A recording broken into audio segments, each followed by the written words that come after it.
India के western part में एक छोटा सा गरीब कंट्री था कतर, लेकिन बैक टू बैक ऐसे कौन से दो जैकपॉट लग गए कतर के, जिसने कतर को जियो पॉलिटिक्स और जियो इकोनॉमी का एपिसेंटर बना के रख दिया। खमीस अल अजमी एक डिफेंस कंसल्टेंसी खोलता है जिसका नाम Dehra global technology and consultancy था, तो इसीलिए नेवी हमेशा से कतर की प्रायोरिटी रही है। 27 अक्टूबर 2022 को पहली बार इंडिया में इस इंसिडेंट के बारे में पता चलता है जब कमांडेंट पूर्णेंदु तिवारी जी की बहन ट्वीट करती हैं और बड़े बड़े सारे मिनिस्टर्स को इस ट्वीट में टैग करती हैं।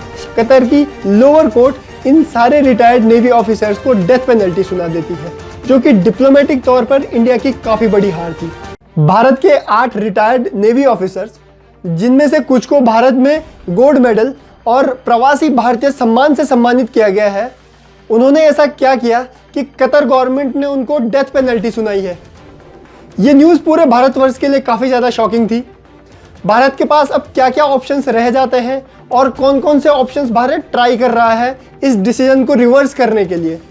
आखिर ये 8 नेवी ऑफिसर्स कतर में कर क्या रहे थे और इनके ऊपर कतर गवर्नमेंट ने क्या एलिगेशंस लगाए हैं जिसकी वजह से गवर्नमेंट ने इनको डेथ पेनल्टी सुनाई है। ये सारे पॉइंट हम इस वीडियो में डिस्कस करने वाले हैं। तो नमस्कार दोस्तों, मैं हूं अंशुल त्रिपाठी और आप सभी लोगों का हमारे इस चैनल की एक और इंटरेस्टिंग वीडियो में हार्दिक स्वागत करता हूं, इस उम्मीद में कि आप सभी लोग बहुत बढ़िया होंगे और अपने स्वास्थ्य का बहुत बेहतर ध्यान रखे हुए होंगे। 8 भारतीय नागरिकों को कतर की अदालत द्वारा मौत की सजा सुनाए जाने पर पूरा देश हैरान है। Some of our ex-servicemen in Qatar. I can only say officials have been in continuous touch with the Qatari government on this. The sooner we can bring them back home. इस पूरे इंसिडेंट को समझने के लिए आप सभी को समय के साथ कतर की बढ़ती जियोपॉलिटिकल इंपॉर्टेंस को समझना बहुत जरूरी है।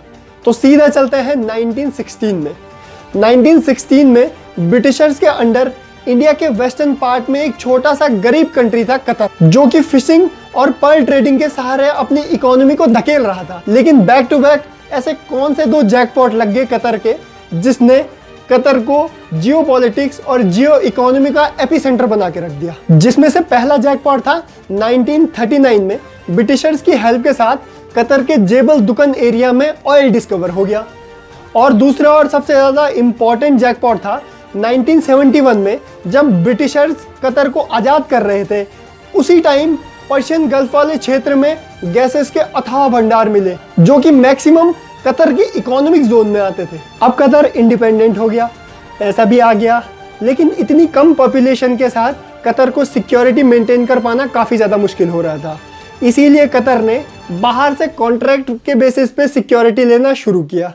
साथ ही साथ यूएसए के साथ डिफेंस डील भी हो गई और कतर ने डिफेंस के लिए यूएसए को इनवाइट किया कि आप कतर में आइए और यहाँ पर एयरबेस बनाइए।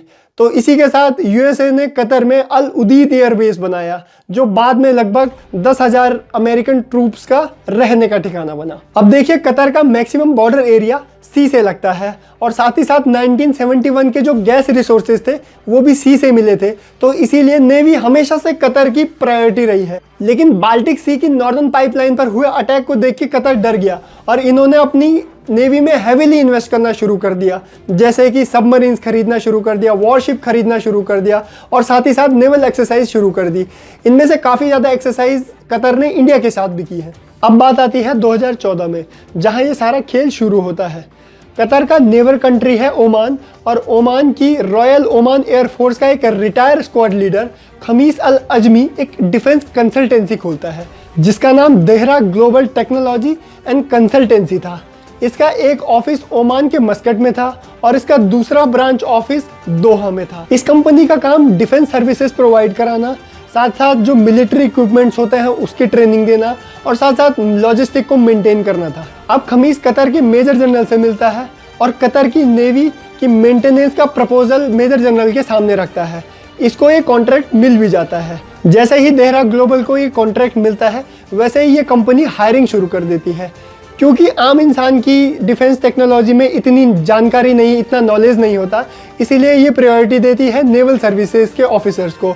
इसीलिए इंडिया से 75 रिटायर्ड नेवल ऑफिसर्स सेलेक्ट किए जाते हैं, जिनमें से 8 ऑफिसर्स टॉप पोस्ट पे रिक्रूट किए जाते हैं, जिसमें कमांडर पूर्णेंदु तिवारी को as a MD, Navtej Singh Gill, Suganakar Pakala, captain BK Verma को naval director commander Amit Nagpal, SK Gupta और सौरभ वशिष्ठ को एग्जीक्यूटिव रोल और रागेश को एज अ सेलर अपॉइंट किया जाता है। अब बात आती है 2016 की। आप सभी लोग जानते हैं इटली अपने शिप बिल्डिंग के लिए, शिप मैन्युफैक्चरिंग के लिए काफ़ी ज़्यादा फेमस है।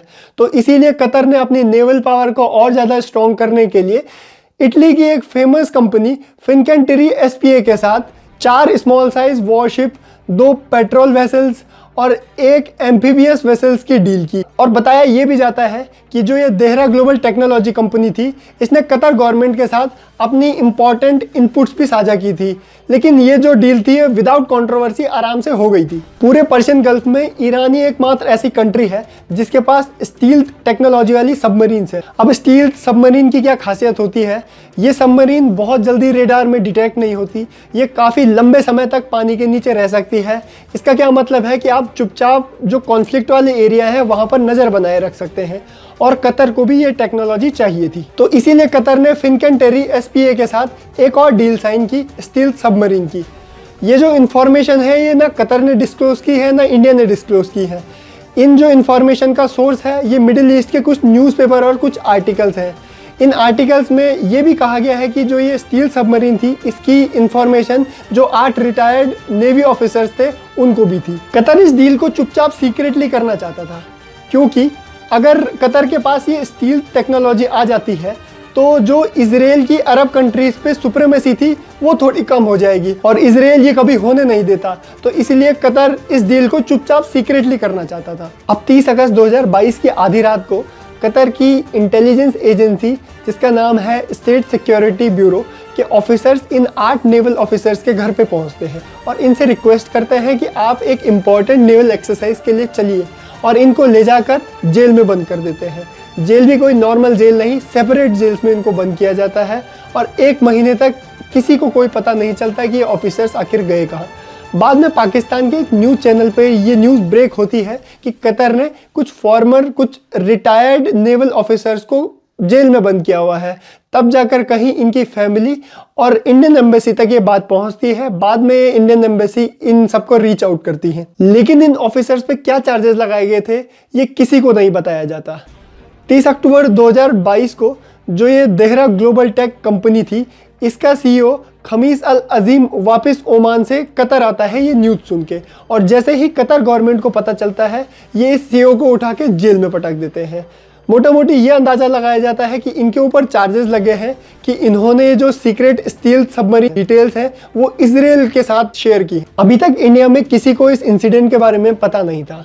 27 अक्टूबर 2022 को पहली बार इंडिया में इस इंसिडेंट के बारे में पता चलता है जब कमांडेंट पूर्णेंदु तिवारी जी की बहन ट्वीट करती है और बड़े बड़े सारे मिनिस्टर्स को इस ट्वीट में टैग करती है। साथ ही साथ ओमान के ऑफिशियल्स ने खमीस अल अजीम जो कि इस कंपनी का सीईओ था उसको छुड़ा दिया, और इसी के साथ भारत में भी ये चर्चा गर्म हो जाती है। 15 मार्च 2023 को इनकी आखिरी बेल प्ली रिजेक्ट होने के बाद कोर्ट में ट्रायल शुरू होते हैं, और इन्हीं कोर्ट के ट्रायल के लिए इंडिया एक लॉ फर्म को हायर करता है जिसका नाम है माजिद अल हजरी। ये सारे कोर्ट ट्रायल, ये सारी प्रोसीडिंग बड़ी सीक्रेटली होती है।